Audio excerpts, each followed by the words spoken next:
Am I excited? Wave 3 of the Xenoblade Chronicles 3 expansion pass is coming out very soon, and I want to make a quick video about my overall thoughts and expectations for this DLC for the game. Obviously, a lot of the excitement is going towards the story-based content coming with Wave 4, however, we do have Wave 3 in the near future, and I want to cover that real quick. Story-wise, I'm not expecting much from it. We're getting the new hero character with Masha, who's apparently a crit-based healer, and her lore is that she's a gem crafter or something. To me, she looks like she comes out of Xenoblade 2, just has a very Xenoblade 2 aesthetic, way more so than Xenoblade 1.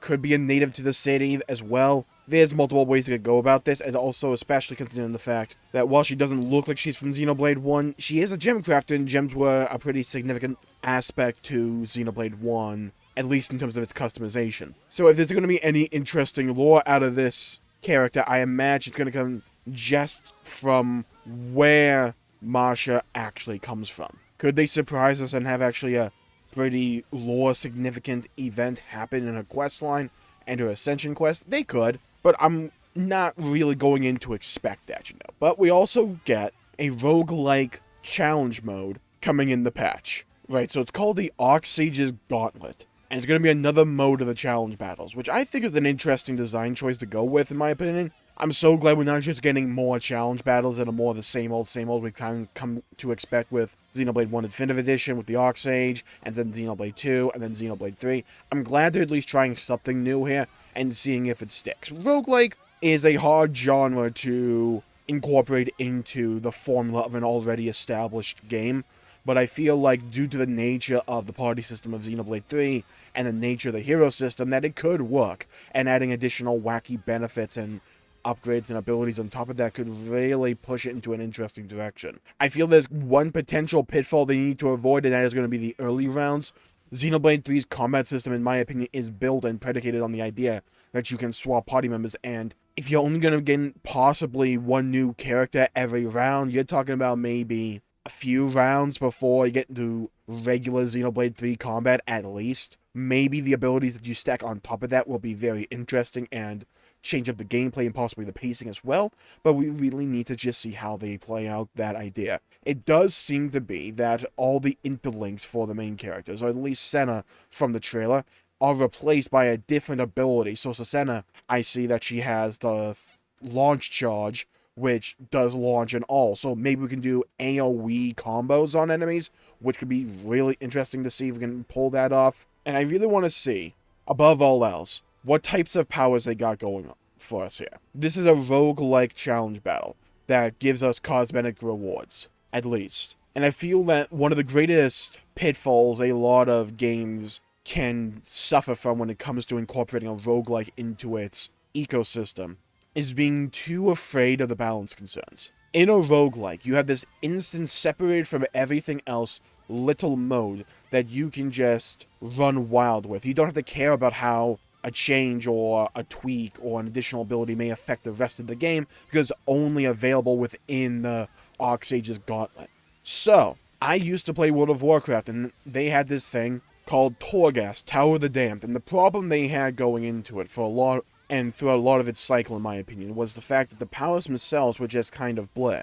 They didn't, sure, they upped your power, but they never really went as wild with it as what could possibly make that kind of style of gameplay really enjoyable for me. Now, I'm not normally a big fan of roguelikes myself, but one of the cool aspects of them is just how you can kind of snowball in terms of power progression and become this near unstoppable force going up against ever more powerful creatures and mobs. Just coming upon situations and environments you ordinarily would never fight against. And because of the randomness and the RNG inherent to the idea of the genre, each run can feel fundamentally different from one another, and if you have enough of a variety of different builds that people can pursue and different power-ups that make the game feel and play differently to one another, where it doesn't just feel like, say, regular Xenoblade 3's combat, then that can incentivize just playing more runs just to see the different power strats and builds that one can pursue, because people find that enjoyable. I would probably find it enjoyable in the Xenoblade context if we have powers like that.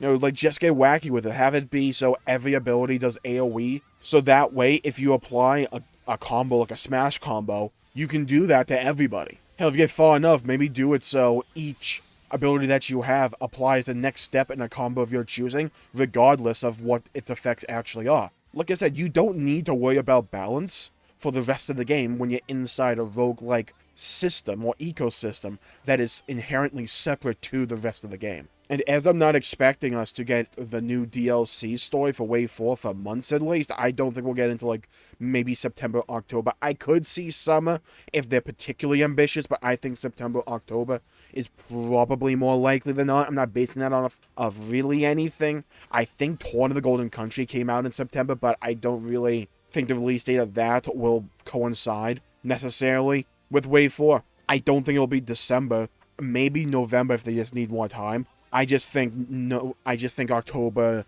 September, around that early fall era, I think that's just more likely, makes more sense in my head. So having a system like the Oxygen's Gauntlet, if it's fleshed out enough, that could really bide a lot of people's time.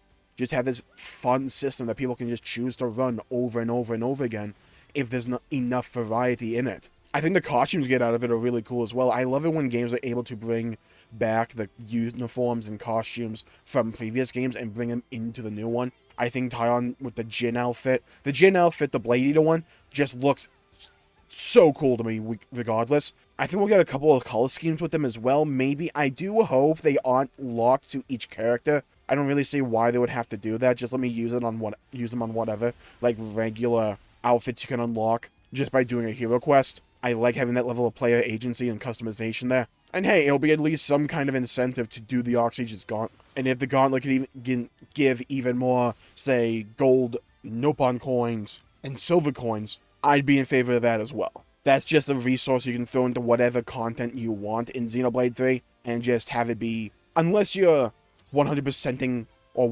already 100% of the game, that's a resource that will always be of use to you in some way. Now, in terms of the actual new hero that we're getting with Masha, like I said before, I'm not expecting that much in terms of story coming out of her, but I do feel like the whole crit-based healer aspect of her gameplay could be really interesting. Balance concerns aside, because this game already has some pretty strong healers, I hope she's fun. I feel that's going to be my number one concern is just, is she fun, and what kind of synergy and what kind of different builds can we go about with having her in the party composition. I think it would be pretty cool if she could apply crit-based buffs to other characters, so maybe have some synergy there with Incursor. That could be pretty interesting to see. But yeah, overall, I think Masha and her quest line and her kit will be pretty enjoyable. I'm not expecting anything mind-blowing out of that. I feel the Oxygen's Gauntlet has the potential to be really good, but also the potential to just be something you run a few times and you probably don't touch again after the outfits. It really just depends upon how much quantity is in there. Because sometimes it is quantity over quality. You kind of need a baseline quality there to have interesting and fun powers, but you need to have enough of them to keep the experience feeling fresh and new with each run. If you only have 2 viable builds, really, then that will get pretty stale after a few runs when you run those same 2 builds over and over and over again. And if they can work out the pacing in the early rounds to make it not feel like a slog, where you're just going with 1 to 3 characters until you can build up enough of a repertoire of characters to at least emulate the feel of regular Xenoblade 3 combat, if they can find a way to work around that, possibly through the use of various abilities to just make your gameplay wacky and silly and fun, then I feel that would be a really good position to be in regards to Wave 3. So I'm going to call the video there for the day. Thank you all for tuning in. My pleasure making the video. If you enjoyed it, please leave a like and subscribe. It really helps the channel out and helps support future content, and I greatly appreciate it. Make sure to hit the bell icon to be notified when I upload in the future, because tomorrow we have Wave 3 coming out, and you know I'll be covering it on the channel. So stay safe, have a great day, leave a comment down below with your thoughts, your expectations going into Wave 3 of the DLC. You're looking forward to it or you're not looking forward to it? Let me know. I'd love to hear your thoughts and hear your opinions. Stay safe, everybody. Have a great day. Hope to see you all again next time. Go play some games, and I'll see you all next time. Bye-bye, everybody.